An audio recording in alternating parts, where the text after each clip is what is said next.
go to many countries, and increasingly lots of other countries are asking me, or us at CGAP, I've heard about IndiaStack, I want one.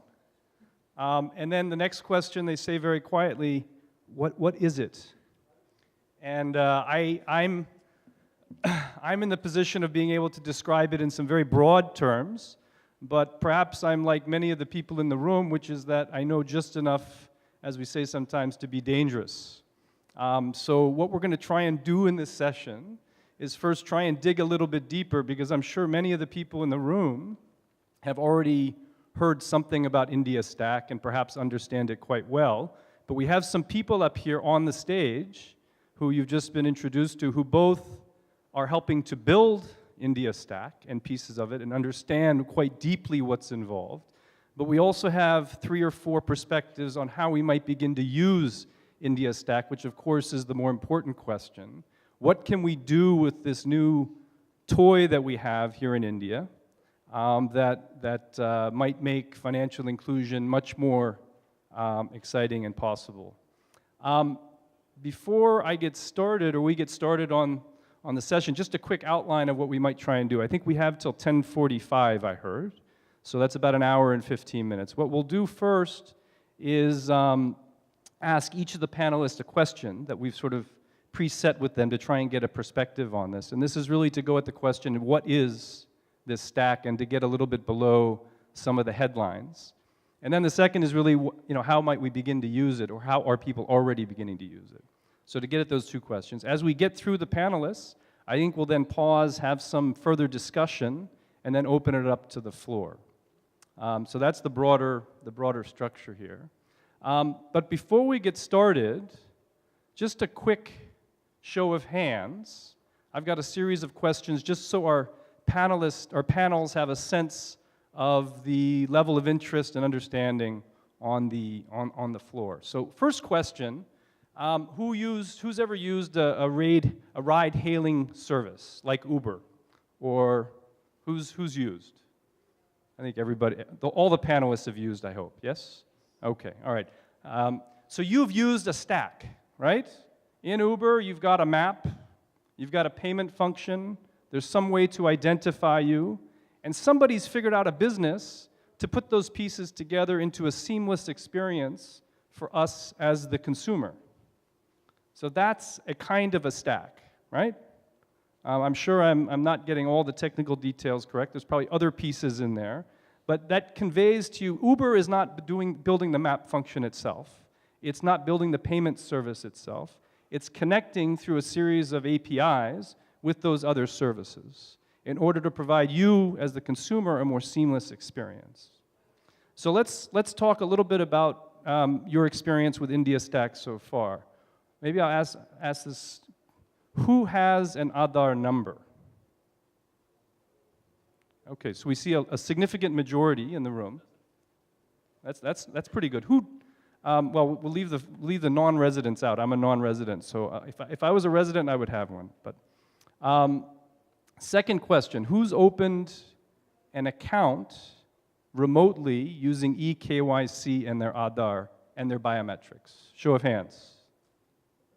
Okay, so we've got maybe half a dozen in the room who have done KYC and account opening. Although this is largely a banked crowd, so you might have already had an account, no need to go do that for the first time. Here's maybe a more relevant question.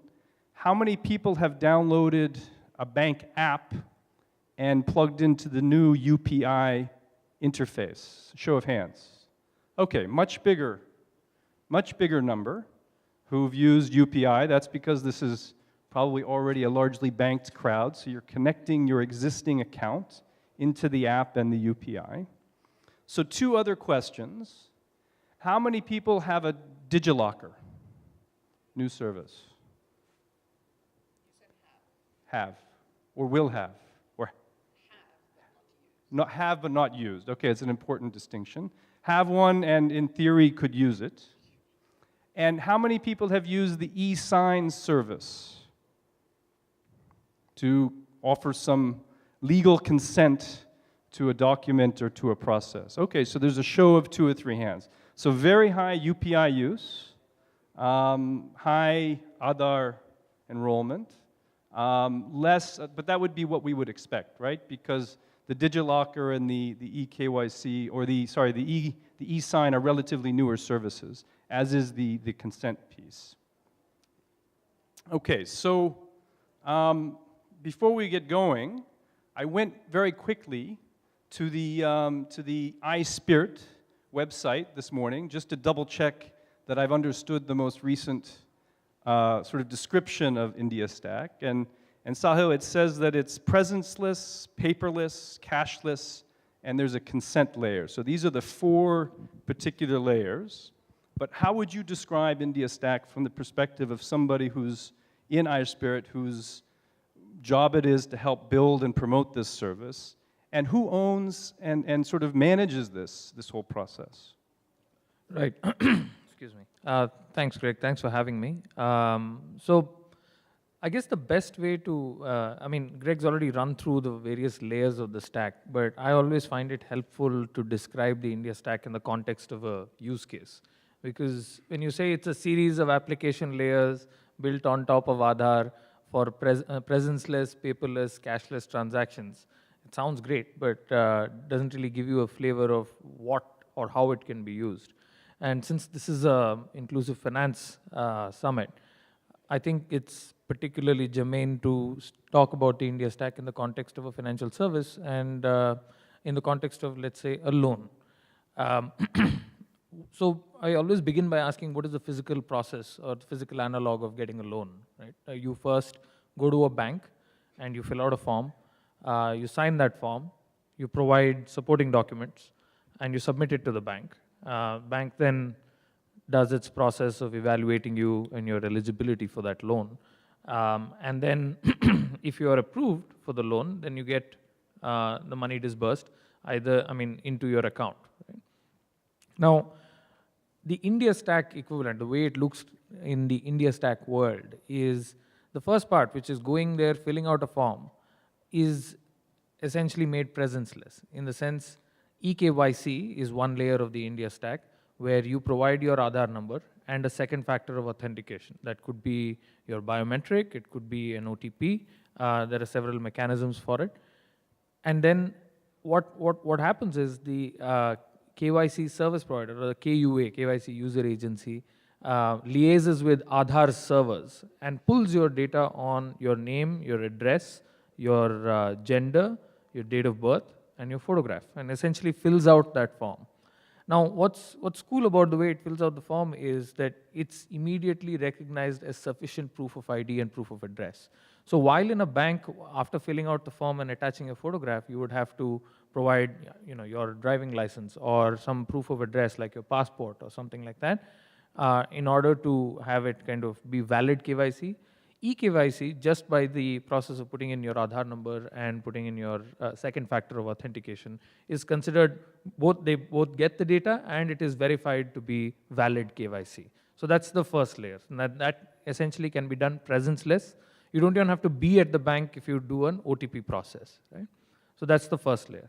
Second is what I talked about. You sign the form. And e-sign is essentially a digital way of signing the form. What's important to know here is that the digital signature isn't just a scan of your signature. So it's not, doesn't look like your signature, right? It's a digital certificate that verifies that you have signed this. So it provides an auditable trail for this. So don't think of this like a scan or of your signature at the bottom of a document. That's not what it is. Now, again, according to the Information Technology Act, the government has given a digital signature equivalency to a wet signature. So it is valid and considered that you have signed the document. Right? That again is something that you've done in a presenceless manner. So you filled the form, you signed the form. Then we talked about providing supporting documents. Now, supporting documents, depending on what bank you go to or what lending institution you go to, they will ask for different sets of documents. The digital locker is, to put it very simply, to put it in very simple terms, like a Dropbox endorsed by the government, right? Regulated and endorsed by the government. So you can essentially point, just like you can point to a Dropbox link and say the document is there, you can essentially point to a DigiLocker, what is referred to as a URI, or a Universal Resource Identifier.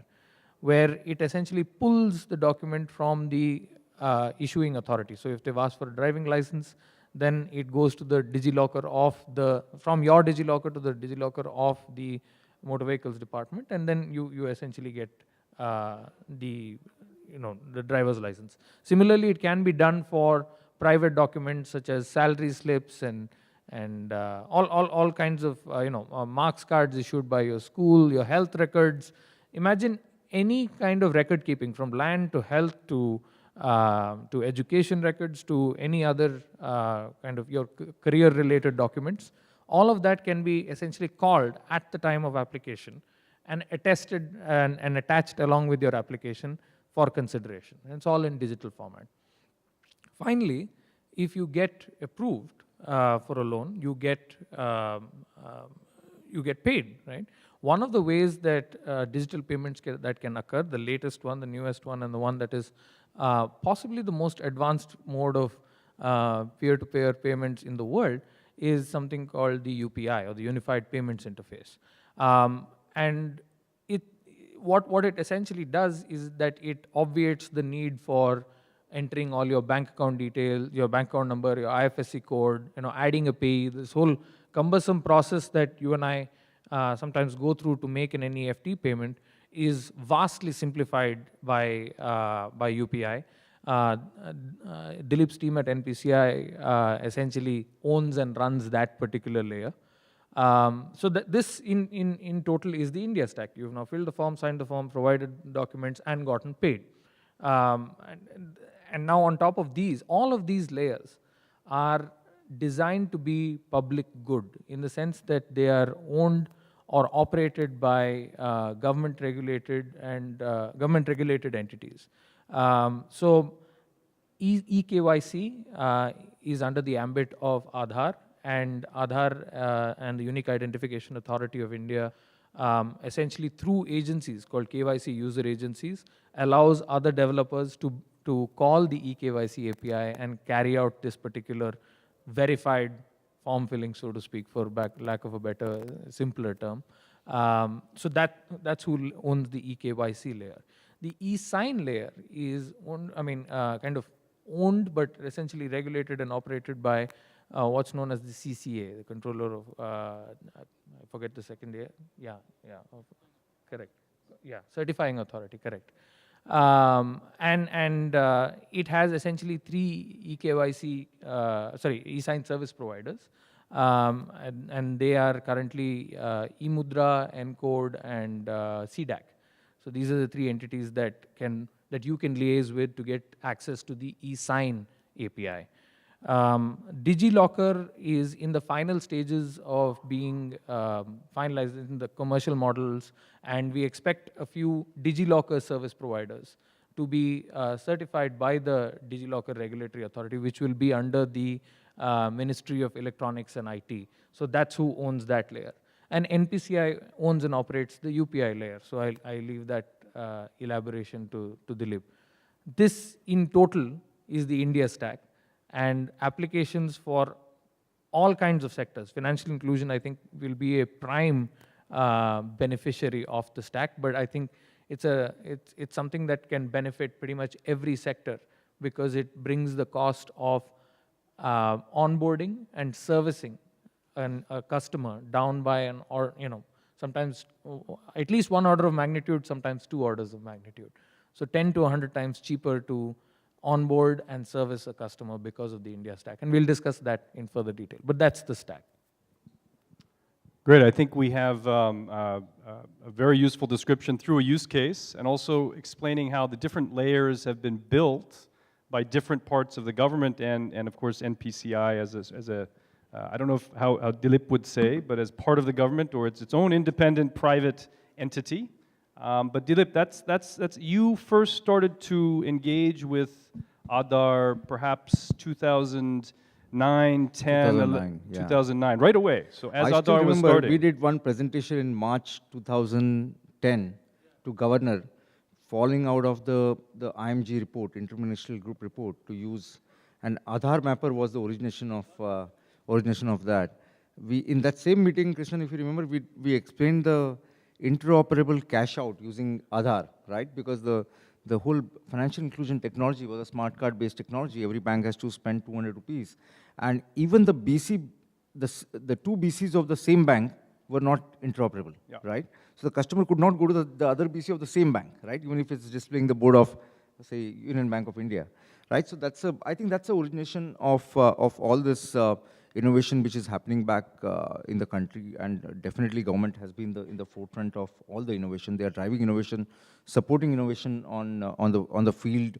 Look at NPCI. You could call it private organization, you could call it government-controlled entity, RBI-controlled entity, or a bank's-controlled entity, right? But we essentially believe that we are an entity created for public good. That's what our first belief is, right?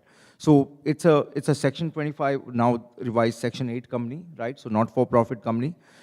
We have a complete service orientation. So we believe government is our customer. We believe banks are our customers. We believe RBI is our customer, right? So we provide the top-class service. We believe that it's our responsibility to provide the innovative products back to the market. We work with entities like ISpirt too, because we don't have all the skill set to provide those products. So that's what NPCI is doing, providing large-scale clearing and settlement capabilities. We are touching towards 1 billion transactions a month now, close to 1 billion transactions a month. The other thing which we are trying to do is we trying to increase the speed of money and speed of settlement, right? So everything what we are trying to do, these two things are very, very critical for us. So for example, about 60% transactions we process today settle on the same day, right? Settle on the same day. Same day we ensure the money is switched between all the parties involved in the payment transaction, not only the customer, right? By January to February, coming year, we'll ensure almost 100% money is settled on the same day, right? Not only the consumer, but also in the financial entities. So we are trying to do many things now. Obviously, government is making us run. So because of the demonetization issues and trying to demand. It's a good problem to have, right? But challenging time ahead. Are you seeing a spike in transactions already? Yes, there is. Few weeks? Yeah. So we look at, predominantly we look at the Aadhaar transactions and the RuPay transactions. There is a growth. However, it's very low compared to the size of the country, right? So we see about 15 lakh transactions happening on the digital side of the RuPay, which is non-cash. And you're thinking in terms of what's in NPCI, so there's RuPay, there's IMPS, there's Aadhaar-enabled payment system. Which pieces are part of the stack? Are they all part of the stack? That's right. So we are trying to do some consolidation now in next 2-3 months' time. So trying to get essentially IMPS, UPI, USSD, part of the single payment system. So that some consolidation has to happen right there. So there's increasing consolidation. And so, I mean, in some sense, this idea of the IndiaStack is something, the term is something that's emerged over time. When Aadhaar started, when Krishnan gave his first original set of ideas, the term IndiaStack was not used, right? No. I think there was like 1 year, 1.5 years. 1.5 years. It's something that's built over the last 6 or 7 years, really the last 7 years. And when did the term first get used? About a year and a half ago, okay.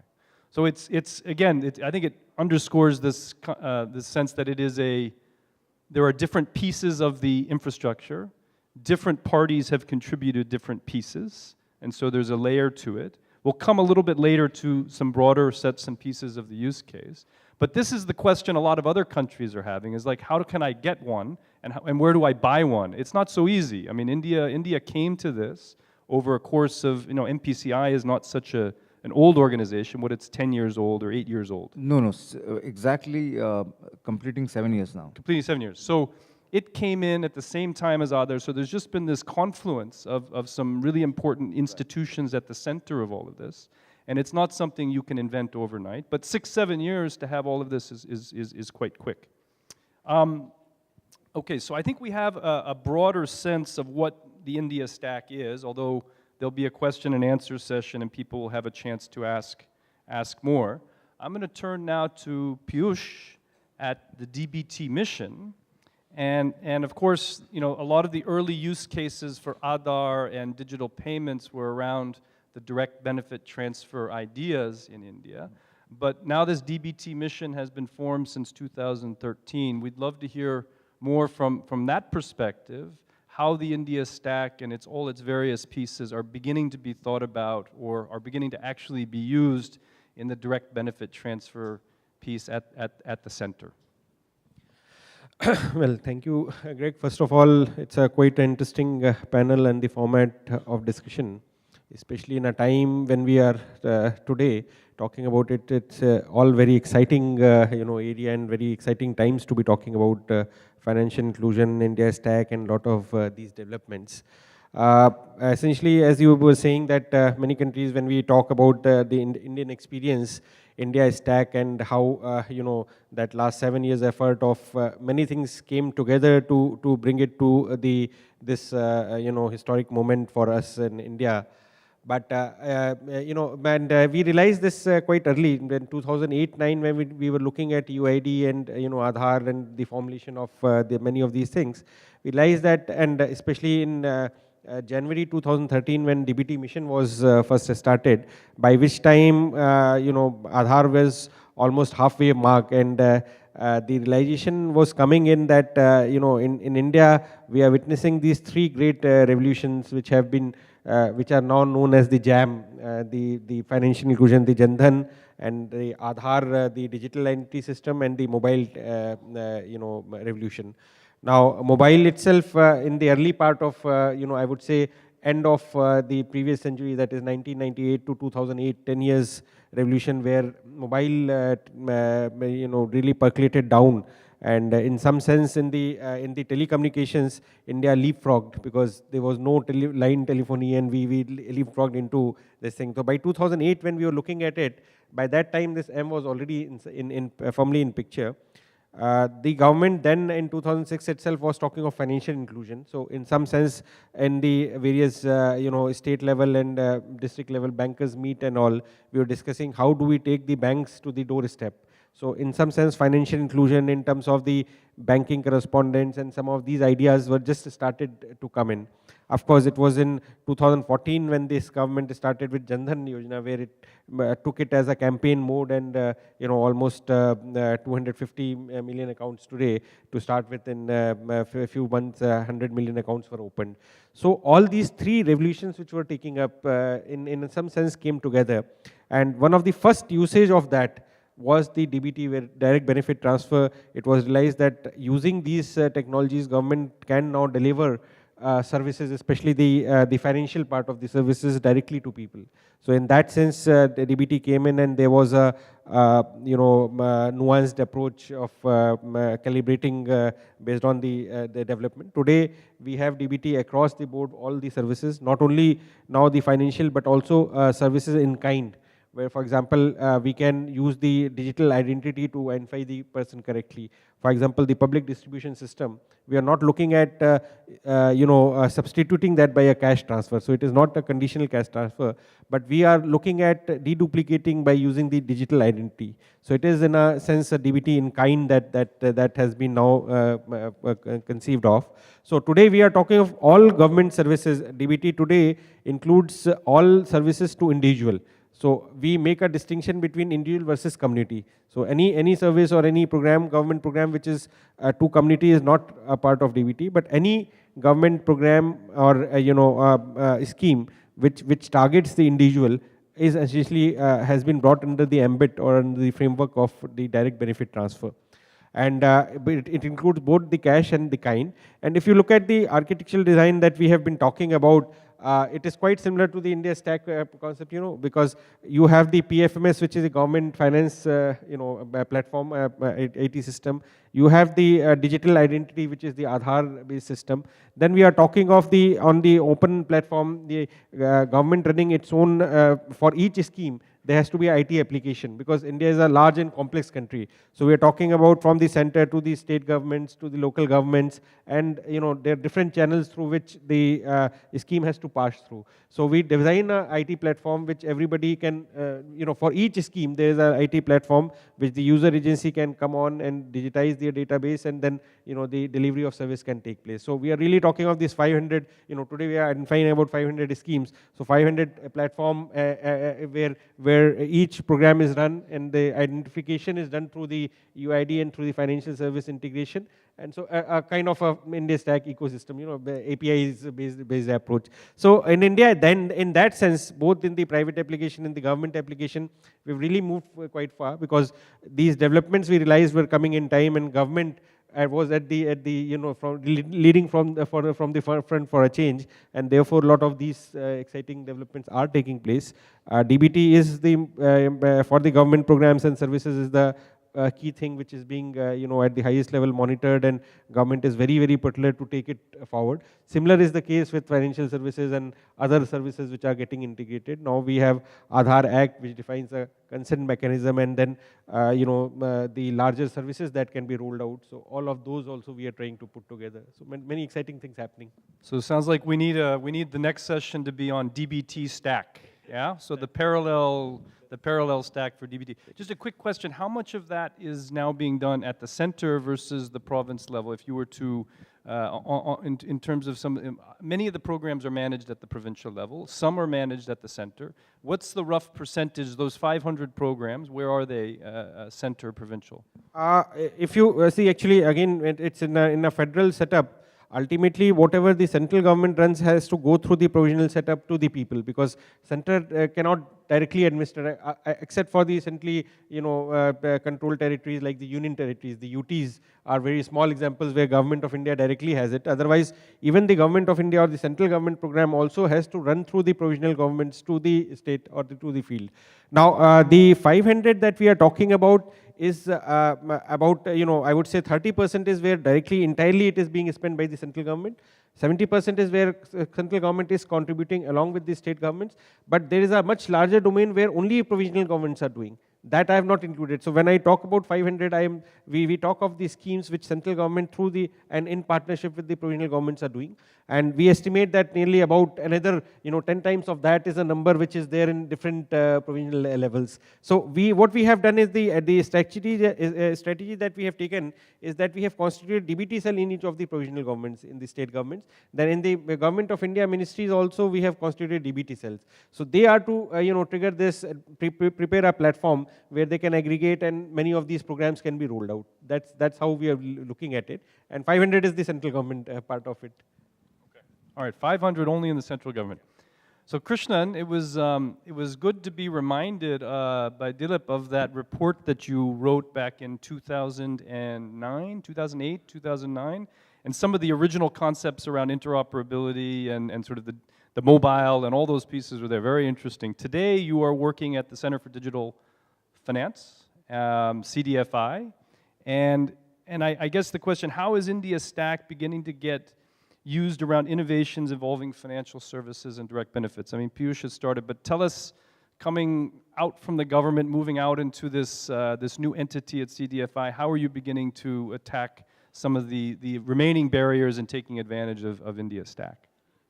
Yeah, one is that at a personal level, it's hardly made a difference, because if you're changing things, you're always disrupting stuff, either inside the government or outside.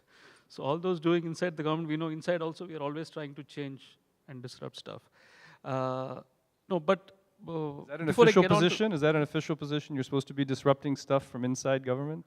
Yeah, change happens only by disrupting. There are always guys who are disrupting, and it's an active. It's encouraged also in the government. It's not that they always want some set of people to keep thinking new things, and they look at these ideas. And actually, some of the panelists said the government has been very innovative over the last 7-8 years. It's been very, very, very positive and innovative. And every time we look at a new idea, we always think about it 10 times, can we really do it? Because we know once it comes out and we present it, everybody wants it as of yesterday. Because there is such a demand for innovation. That's something very positive I want to say about our country also, that we are extremely innovative the last 5-6 years. And that's why, as you said, Greg, over the last 7 years to have achieved this would not have been possible without a tremendous passion at the highest level to do this. Having said that, on the elements of the stack or thing, the stack basically is a nomenclature, just evangelizing way of doing things which you have been doing for quite some time. Especially the Aadhaar as a billion-plus biometric thing is a magnificent kind of infrastructure that we have. And we are only starting to see the beginning of that. And interestingly, we have coupled that now with the mobile, which is also now almost covering the entire country. And they're all linked now. They're also linked to bank accounts. So it's a very powerful combination. And the combination where, we can generate so many innovations. In our own place, every 1 month, 2 months, we are talking about a newer set of innovations. We already passed the previous stuff. Could you give an example or one or two of the ones that you've been working just, on? Like Peeyush was just mentioning that you're just saying, do we have a DBT stack? So actually in the sidelines I was telling Peeyush, we actually have a presentation in my laptop which talk about a DBT innovation stack, CDFIs, where we have put many of these elements together. How do you formulate government schemes and roll them out much, much faster? Because there are thousands of government programs. And these government programs are going to be the maximum beneficiaries or very key beneficiary of the elements of Aadhaar and UPI and all of that. So how do we redesign this whole means of designing and delivering government programs so that all these pieces, they fit together? As an example, see, we are piloting how can we use Aadhaar-based authentication and delivery for children, malnutrition children and mothers in remote villages. How can you actually track the flow of benefits to them and monitor their delivery? And how can we have multiple agencies funding that, including the government? So trying to create a whole ecosystem around that.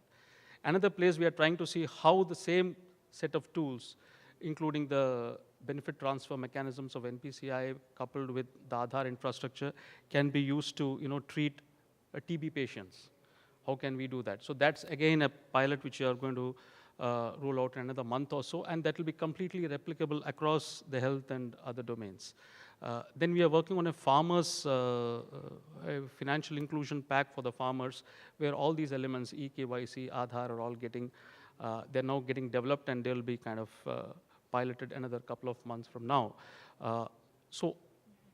Then we, on the entire DBT space, as we mentioned, we see a great deal of synergy with all of that, because the key to the DBT, when it was mentioned by the Prime Minister as the JAM Trinity, Jan Dhan Aadhaar Mobile, it is actually another way of saying the same thing. You actually now have a stack where you have the bank accounts, the mobile numbers, and Aadhaar all linked. And that is what makes the Trinity possible. See, these are all, the interlinking of the elements of the stack is what is showing up at the higher level as a JAM Trinity. So this is another way of saying the same thing. And when the PM sets the direction, then a lot of these projects, the DBT stack itself is how do you create this JAM Trinity around each citizen, and so that you can have multiple benefits flowing to him and him deriving the benefits of that. That having said, even the overlapping space, when we look at UPI itself, Unified Payment Interface, something bank to bank, anybody can pay anybody. So while it plays out in the commercial environment among the merchants, it also overlaps quite a bit with the government's own means of delivery through cash and kind. Tomorrow we visualize, because of this infrastructure, we could probably have the same outlets doubling up both for government benefits and other benefits. And this makes it possible. Technologically, it's possible. If only we can craft programs around it, the government programs, then we can leverage that better. So we are working on some of those elements also, both on the design side and actual piloting side. So to us, this whole pack is, so much of a possibility for innovation that, you have to keep at it all the time. So how do you work with partners in the government? I mean, you go directly to the programs, or who is you have a series of clients or counterparts inside government? Is that how CDFI works? See, actually, we do a lot of our own thinking innovation. We bring it to a certain point. So when we talk about a concept, it is not just a presentation or a PPT. When we go, we would actually have a very fully functional prototype to show a person, with just maybe a couple of months to go for, so that then people get an idea, not just that it is possible, but it's actually happening. So, and we have felt that it is faster actually to do in our country, instead of just writing a long report. Our reports usually follow later, after we have done the stuff. So, because that also meets the kind of demand today which is there. We want to see things happening, and in our country there's so much of talent. I mean, it's faster for us to develop something than to sit and talk. So we just go ahead and do it. Well, one gets the sense that the pace, but I mean, the reality is, because it exists, you can start to think about new ideas and put them into action. Yes, yes. And in a way that 7 years ago wouldn't have been possible in anything close to these same formulations. Absolutely. And 7 years ago also, some of these things have come, interestingly, they're converging at a point in time. see, 5 years ago, we didn't have the same level of mobile connectivity or rollout. So today, as Peeyush said, today you have that mobile connectivity. So, and we have already been thinking ahead so that when this level of connectivity is there, when 4G is there, at the same time, we have all this. So we could have done it in sequence. It didn't happen in sequence. So just when this is happening, Payments Bank have also been licensed. So they are there ready with those innovations. At the same time, your small finance banks are ready to lend to these small people like Equitas and all that. And so these are the guys who will actually use those elements of, a simple loan kind of stuff, which Kini was talking about. So these are all happening because there are now the guys who regulation has made, the right targets for this innovation. And the innovations are also there. The connectivity is there. It just kind of, it's not, it looks accidental, but if you look back, in fact, I've written a piece on that, it's actually not so accidental. The government can partly pat itself on the back to say that we actually made all this happen. There has been some convergence. So we're going to switch to one next use case, which is Anuradha and Omidyar network, and how you begin to look at clearly the stack is there, and many of the pieces are already functional. But there's this sense that there's innovation around that, but an ecosystem is envisioned by many of the people who are beginning to think ahead, what's going to happen over the next 3, 5, 10 years. What's that ecosystem going to start to look like? How does Omidyar network think about that? Where do you see the opportunities? What's some of the sort of opportunities in that ecosystem that the audience should be thinking about and Omidyar is already thinking about? Thank you, Greg. Good morning, everybody.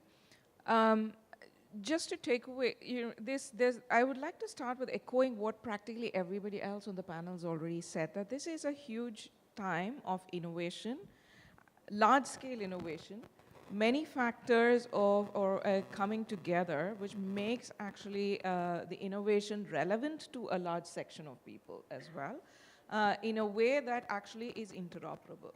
So for the first time, the way that we're seeing it is that there is an end user who's actually going to be benefiting at his level using a lot of these changes which have come through, whether it is through the DBT, whether it is through Aadhaar, whether it is through bank accounts, whether it's through mobile connectivity. So it's the end user finally who's actually coming significantly into focus. A large swath of citizenry is coming significantly into focus. So if the way that we think about IndiaStack, Omidyar Network, just as one-line introduction, is a venture philanthropy organization. So we invest in for-profit companies which are innovators and provide services to the mass market. We're also philanthropists in the sense that we look at how does ecosystem building go hand in hand with the developments that are happening so that there is equitable distribution as such.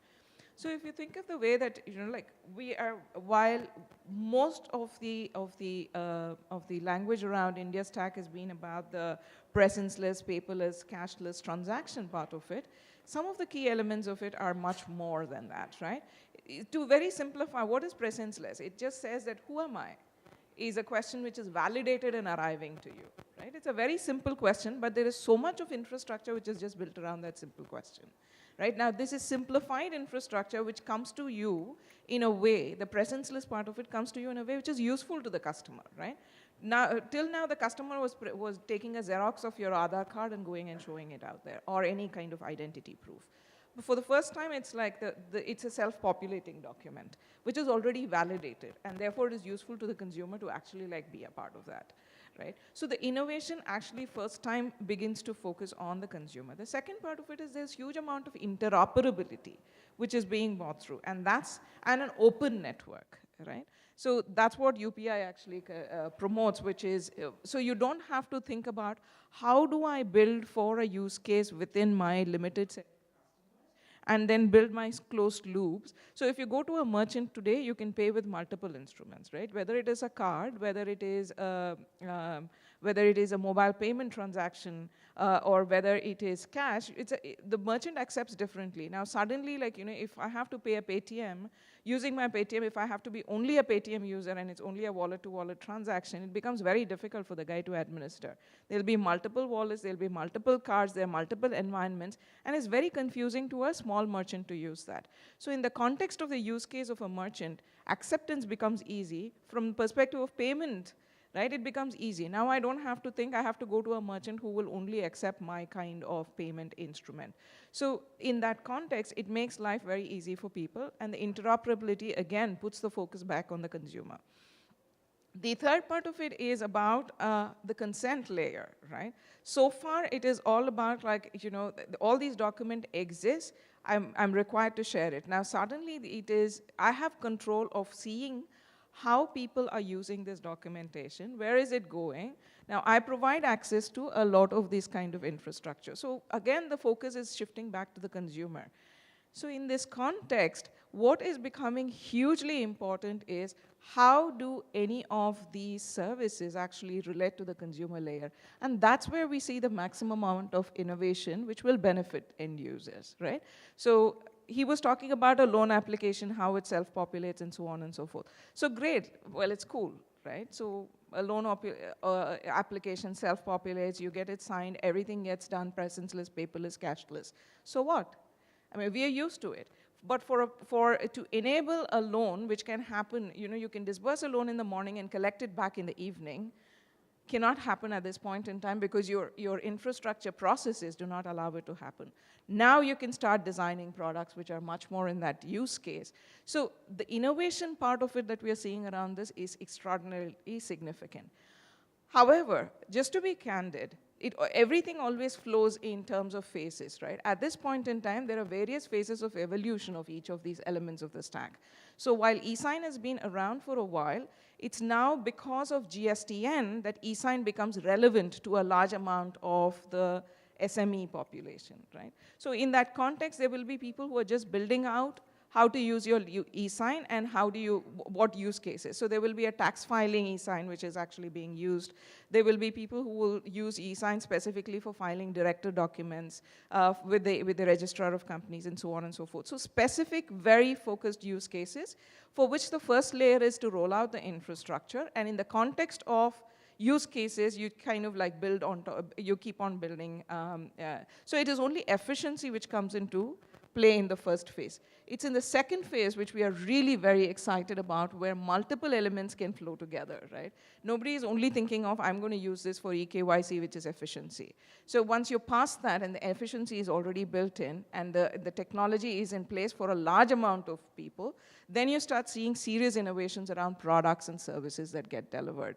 And the UI and the UX between the customer interface is actually something which is going to be extremely, extremely critical, and the relevance actually starts building in. So we are very excited both on this context to see the efficiency being built in. That's where the first business models will come from, and that's where the infrastructure gets created. But equally, we are looking forward to that phase as well, where the customer becomes the focus, and that, I think, is a little way away. That's where we are focusing on building the ecosystem around getting people educated about using different parts of it, getting people actually using the infrastructure part of it. So there is a way away from that. The ecosystem needs to reach out to that layer.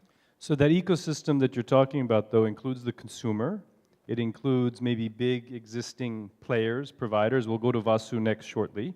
But does it include also some new companies that maybe don't even exist yet? I mean, are there going to be players they're not doing the delivery, but they're doing some specific function in this ecosystem? Is that also a big part of your theory? Big part of our theory. Okay. So these are the people who are going to build out those first use case models, which will make people adopt, right? Like, so it's very difficult to right now imagine for a small business user, how much of goods is he buying through GST and what kind of tax filings does he have to do? There has to be an innovator in between here who tells him this is how you do it in a most easy manner. So that's the first set of innovations, which is primarily, and then he is enthused about creating an e-sign. Otherwise, he's not interested. It doesn't impact his daily life. So that's actually like the first layer of innovators, and we are very excited about even this layer because they are the ones who will create the infrastructure, create the large user base, based on which further product innovation can be built on. So speaking of entrepreneurs, Vasu has congratulations on the small finance bank launch, and but you must be looking at many things across India and what's happening. How does a small finance bank who's already got a large operation, how do you start to think about using the various different pieces of IndiaStack for your operations? What's the benefit to you? What's attractive to you about all of this? Thank you, Greg. We are definitely in a very exciting phase, and luckily we just started 2 months back, 2.5 months back our operations. Starting 6 months later could be so much of difference to starting 2.5 months earlier. We're just kind of lucky to be at the time when a lot of stuff is happening actually in India. And as Krishnan was and all the others were saying, the government has been very innovative. And one thing which I would like to add from a non-government or outside the government perspective is the maturity of the political system in the country, that basically the two programs that they have been talking of, the Aadhaar and the DBT, were actually the flagship program of the previous government. And when the new government came in, it's not like they just kind of took a detour and trashed them and tried to bring something completely new. They actually took it and built on top of that, and I think that is a great thing for the entire country, because from the private sector, you always look for continuity. You go along with the government on some program, and suddenly if there's going to be a change and everything is reversed, then the next time the private sector is not going to follow the government in any initiative.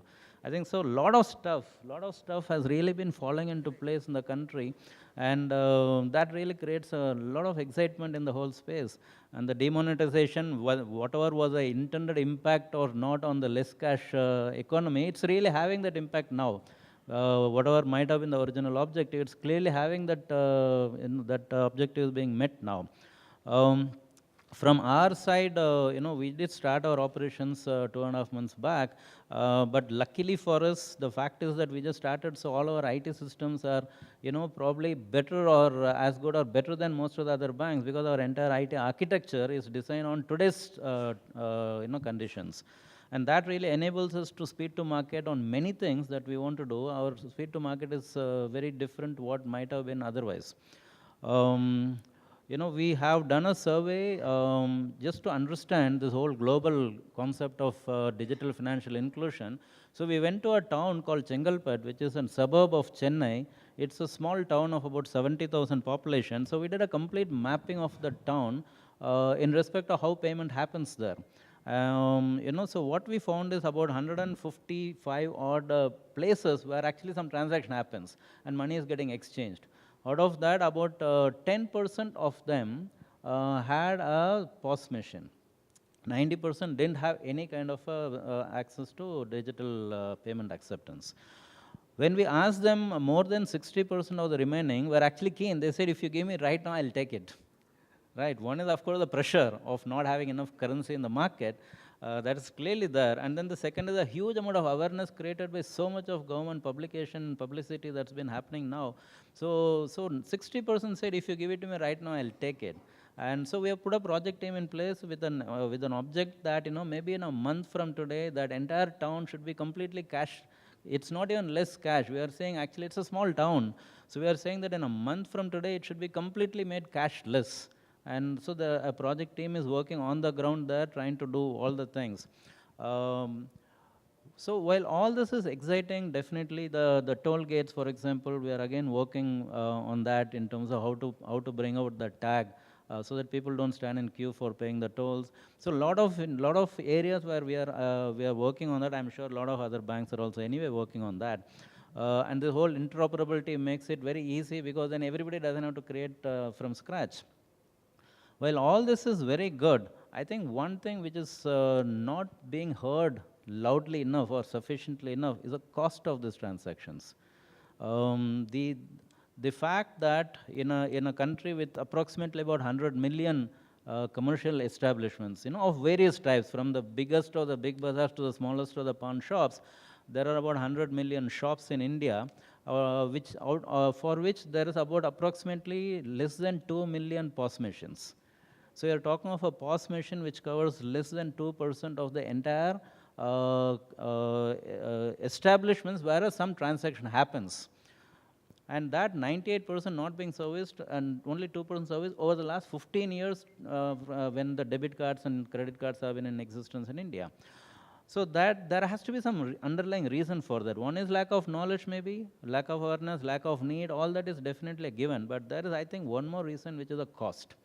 So we did do a complete mapping of the cost.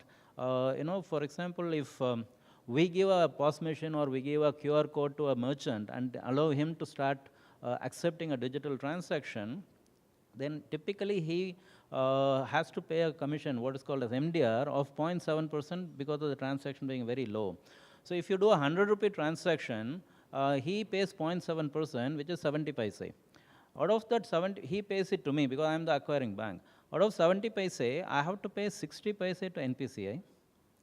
I have to pay 0.4% to the issuing bank, whichever is the bank from where the customer is transacting. I have to pay 0.4, that is 40 paise I have to pay to him, 60 paise to NPCI. And if I use a biometric to identify the customer, I have to pay 30 paise to Aadhaar, right? So I end up paying 60 plus 30 plus 40, 130 rupees, 130 paise I end up paying for a 100 rupee transaction, and my revenue from the merchant is 70 paise. So would I do this? Would I then allow the merchant to do the next transaction for 100 rupees? So obviously, the answer is very clear. So I think there's a lot of need for this to be brought out into the public space, and people have to start talking of the cost elements. While all this is great for the again and again the same population which have been so far included in all respects in the country is great for them. But for the next set of population, my newspaper vendor who came to my house 2 days back, I paid him 300 rupees. I told him, why don't you take a MPOS? I'll give you a MPOS. It's a cheaper version of a POS, and you can carry it anywhere. And then he asked me, what is the charge? I said, 300 rupees rent per month, and 1% is the transaction fee you pay. So he said, I get for 300 rupees, I get 30 rupees. That's my earnings, 10%. Out of that, if I have to pay 3 rupees, it's 10% of my earnings. How can I pay 10% of my earnings as a charge? So that's like saying to State Bank of India that you've got a 10,000 crore of profit per year. Can you do a certain action by which you lose 1,000 crores of profit every year? Would they do that? So obviously, we say 1,000 crores lost to State Bank, they will not agree. What about 3 rupees to this guy? We think it's too small, but it is not. So I think this cost is something that all of us have to get into and figure out how to make the low value transaction worthwhile for all the participants. Then I think we are in for it on the long run. So very quickly on this cashless village, is this something that Equitas itself is doing, or you've hired a payment company or a BC company to manage? No, this is something Equitas itself is doing. See, basically, we don't need a payment bank because anyway, we are also a payment lending bank. So we can do all that as far as the payment side is concerned. But we have appointed BCs in that local market, and our BCs are interoperable, so it doesn't matter if the person walking into the BC is our customer or not. It makes no difference. And second thing is that actually there are 29 bank branches in the town. So we have met all the bank branch managers also. We are trying to rope in as a joint initiative of all of us. So it's not to showcase us as having done something. That's really not the intent. The intent is to see how do we make it cashless. So all the 29 branches have been roped in, and we are kind of doing it together. So I think Vasu makes a very important question, which is that I think we're generally enthusiastic about the IndiaStack. Some of us very enthusiastic. I'd put myself in that camp. But it's really right now been and as Krishnan said earlier, it's been the innovation within government that has helped create the reality today, largely. Yeah. So then the question is, if this technology exists, if all these capabilities exist, Vasu's raising a very important question, which is what is the motivation or the incentive for now the private players to take advantage of the stack fully? Now, we see Omidyar saying there are companies that are going to start playing and doing different pieces of this, and there is a business model. But Vasu has gone to the heart of the payments question, which is that in that pricing structure, it's hard for him to see a case to be an acquiring bank and to set up these POS machines and everything. So I just wonder if there's a quick comment before we turn it over to the audience. any quick comments on those questions, how we begin to tackle those? Because this capability is very real. It's very much there in India today. Are there more, what more needs to be done to create those kinds of incentives? And it looks like Krishnan has something quickly to say. Yeah, quickly, you know, what I wanted to say is that this part should not be seen as the entire stack. You know, what you're saying, that this is only part of the piece.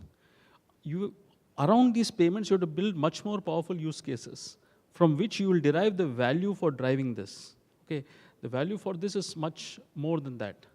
And that is when you build that. So this is only the beginning. So let no one think that, you know, if you do a payment through an Aadhaar and it goes, it's presto. That's not it. What he will have to do is he has to tell this newspaper boy, okay, you do this, you do so many other things. I will know what your transactions are. I have your transaction history. I will give you credit. And I will make money out of the credit I give you. And therefore, I can offset the costs which you are taking on the thing. I can take it. So you have to build a much more interesting model. So Vasu, you might have to have fewer staff, is what Krishnan is saying. No, in your branches. A bigger model around the payments. Even when we do it in the, for the healthcare and other spaces, we need to. The point is that value is seen for the vendor or the newspaper boy vendor. If he is able to bring in a credit history and finance his own operations and all those kind of things. But more importantly, quickly also, the fact is that many of these points are getting addressed. You see, earlier in the credit, in the card, the plastic money, there was actually, in the SOAP, government was charging was assessed as compared to, let's say, the paper, the currency. Now it's the other way, with demonetization, the government pushing in. It is that all the plastic or all the card-based transactions should be, should be incentivized by the government, and the cost of carrying paper in your purse or currency is more. So that awareness and a larger ecosystem, plus also the POS machines, for example, the 2 million versus the 100 million. Now there are number of, because there was no demand, it was not coming in. Many of these things are coming just in time. So we are talking of now, for example, in the food sector, the PDS example, we have 500,000 FP shops where EPOS machines are being provided by the public sector, PSUs and this EPCIL and all, they are manufacturing those. Now we are talking of today, all the vendors in the country giving the SIM cards through a POS machine, through authentication system. So the demand for that is getting generated. So the cost of printing that and the cost of the smartphone having, let's say, a scanner or a biometric device which could authenticate, all those ecosystems are coming in. So these, in the next 1-2 years, many of these developments we are going to actually witness with the post-payment banks and others coming in. Very quick question for DBT Mission. What do you pay to issuing banks, or do you pay the acquiring banks for delivery of payment?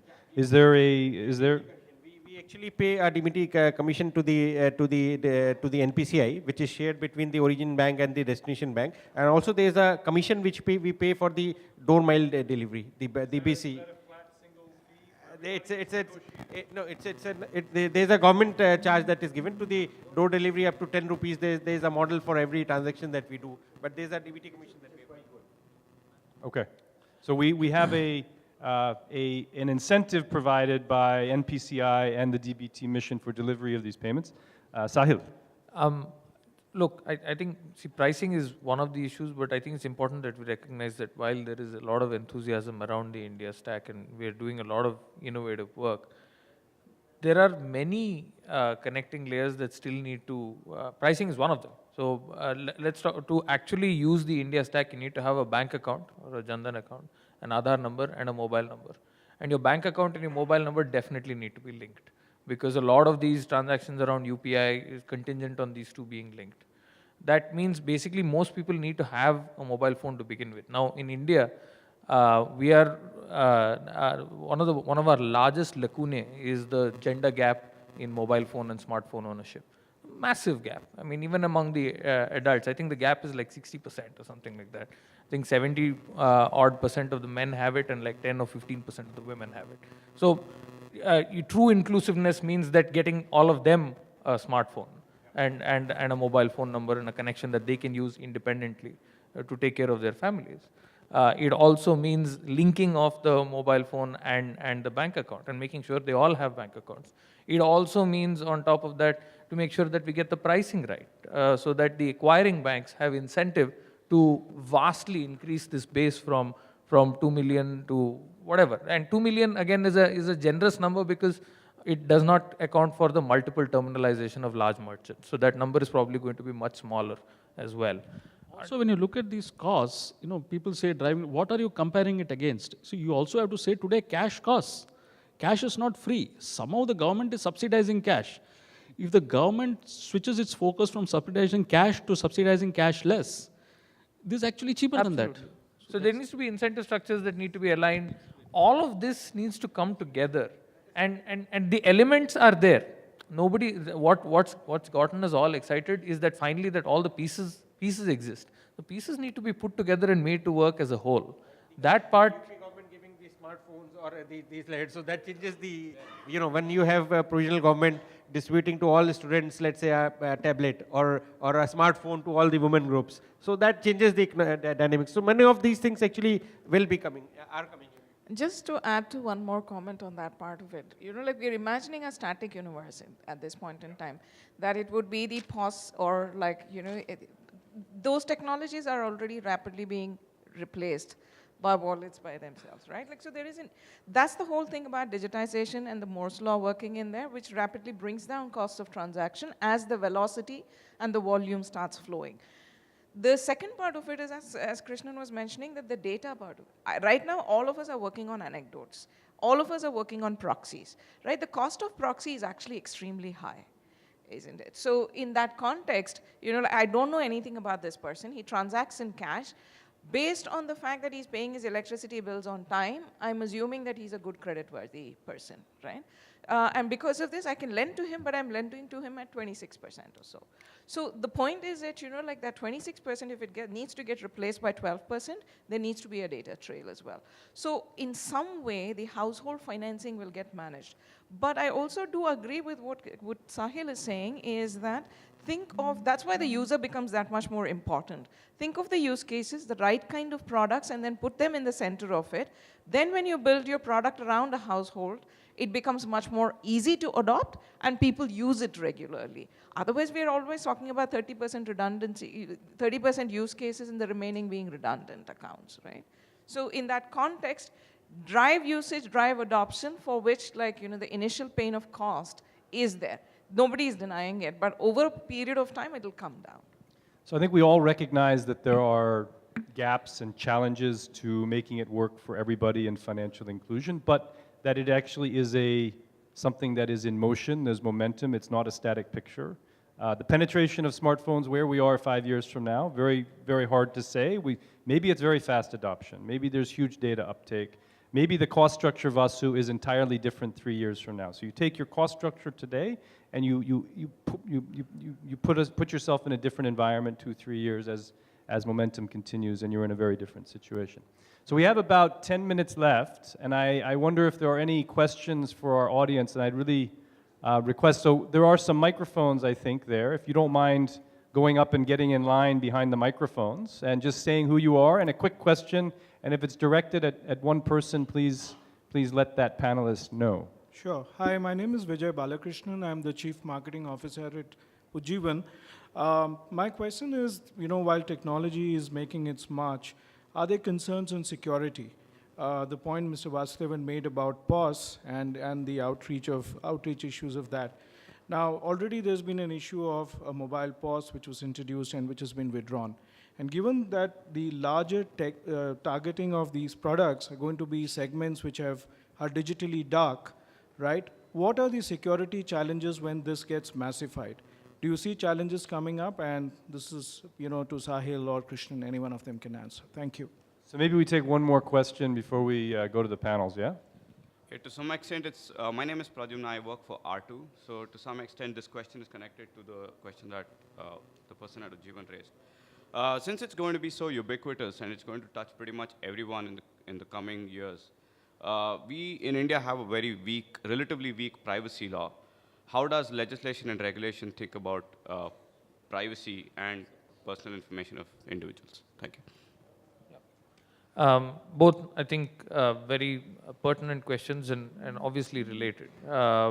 On security, I want to quickly address that and say that all layers of the stack, particularly the ones that are transaction related and even on e-sign, these are all essentially deployed using encryption technologies like PKI and 256-bit encryption. So the same people that built Aadhaar and made sure that it was an encrypted packet while you get an authentication done, similar people have thought or have been involved in the architecture of these particular layers. So you can be sure that at least the digital layers of these stacks are thought through with encryption at the very core of all of these layers. So so it's as secure as any bank transaction or any transaction that you carry out today anyway. And therefore, security is never a foolproof thing, right? You can only be industry standard or apply the same standards that you apply for all other transactions. So I hope that answers the first question. The second question is around privacy, and I think that's also something that I should have mentioned at the very top while I was describing the IndiaStack. One of the key layers of the IndiaStack is what we call the consent layer. So even if it's a document sharing transaction like in the digital locker, and you say that I want to take my salary slips and share it only with the bank, and the bank can't share it further going forward. In the digital locker document format specifications, there is something called a consent artifact, which is essentially an XML markup that actually clearly gives a very granular control on who you can share this document with, what kind of permissions do you have read only or write, or and it defines it in an extremely granular way. I think the closest analog that I can provide to you is it's thought of in a similar way as you do when you're providing app permissions on Android. When you're installing an app, it says, can I access your contacts, can I do this? It's designed as a series of switches that you can switch on or off to say that yes, you can do this, no, you can't do that. And so at the back end, it's enabled. Now, what needs to be thought through and done well is at the time of implementation by the DigiLocker service providers that you make sure that the interface to the user is also very well thought through and presented, and also the control is made very clear, the degree of control is made very clear to the user itself. So it's there in the architecture, it's there in the design. Now all the application layers that build on top of it need to take full use of it, and I think since these are all mostly regulated entities, there will be specifications that will govern the way they use them. So I think that covered both the questions on security and some questions on privacy around consent. Maybe we'll take two more questions from the audience. I don't know if others in the panel want to maybe respond to these. Hi, I'm Anand. I'm with CGAP. Sorry, we're cheating a little bit, but my question, two questions. One is to maybe Dilip.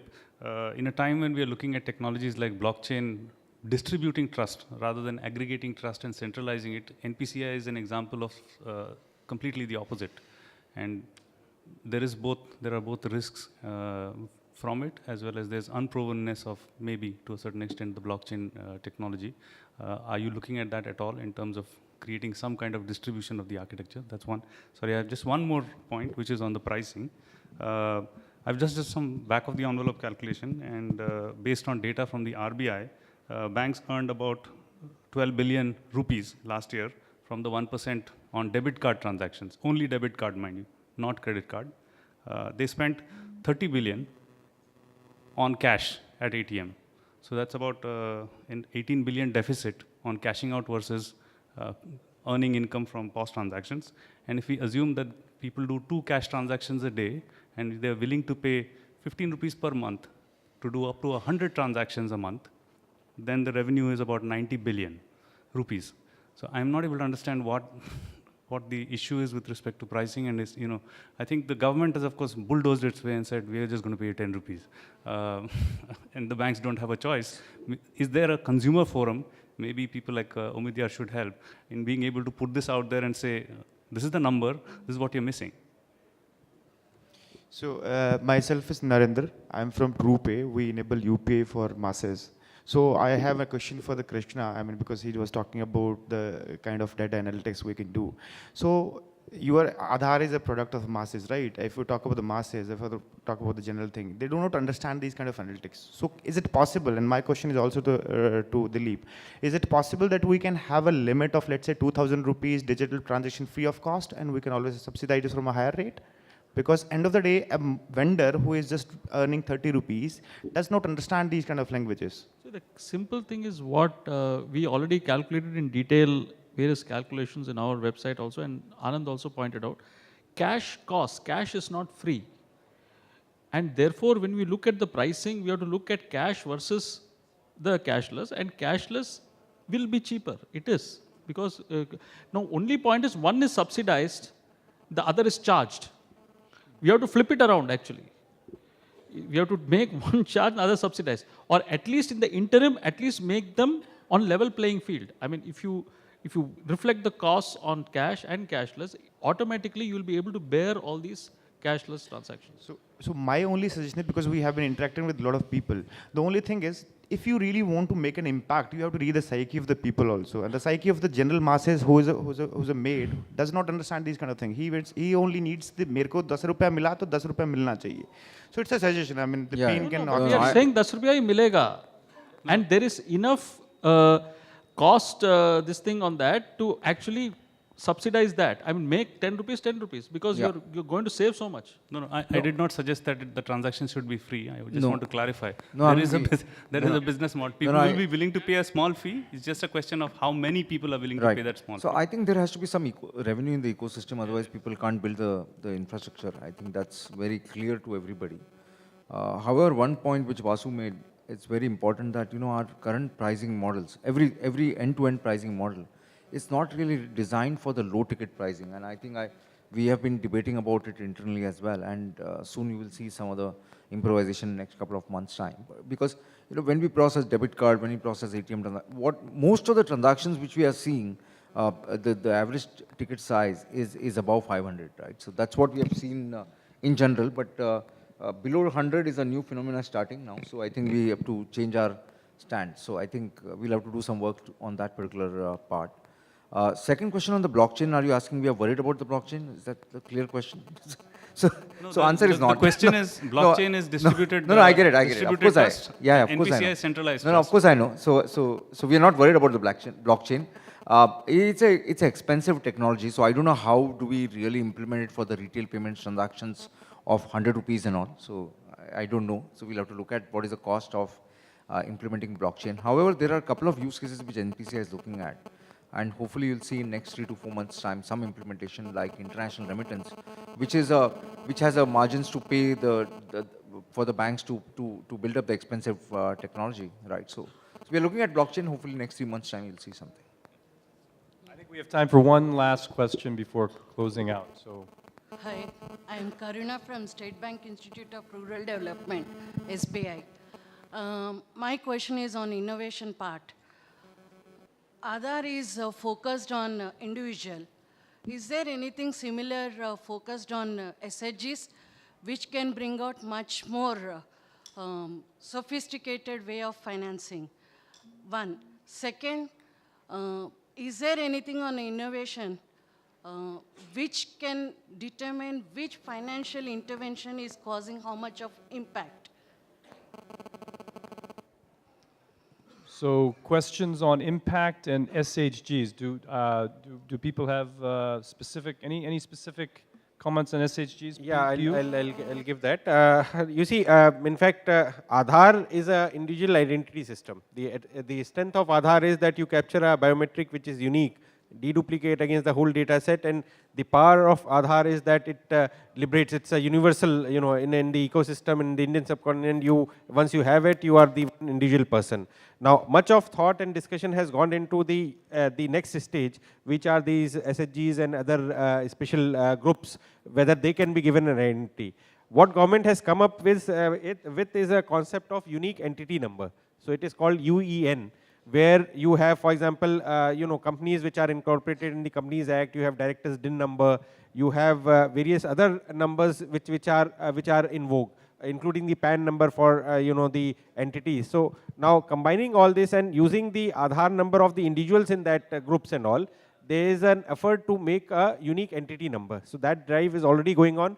For the self-help groups, the NGO Darpan is a Niti Aayog, the initiative which is there, where all the self-help groups have to be registered as, NGOs basically have to do that, and SHG as part of the, larger this thing when we going to the state governments, their identity, all the members with Aadhaar number and then unique entity, unique number is something which is on the anvil for discussion.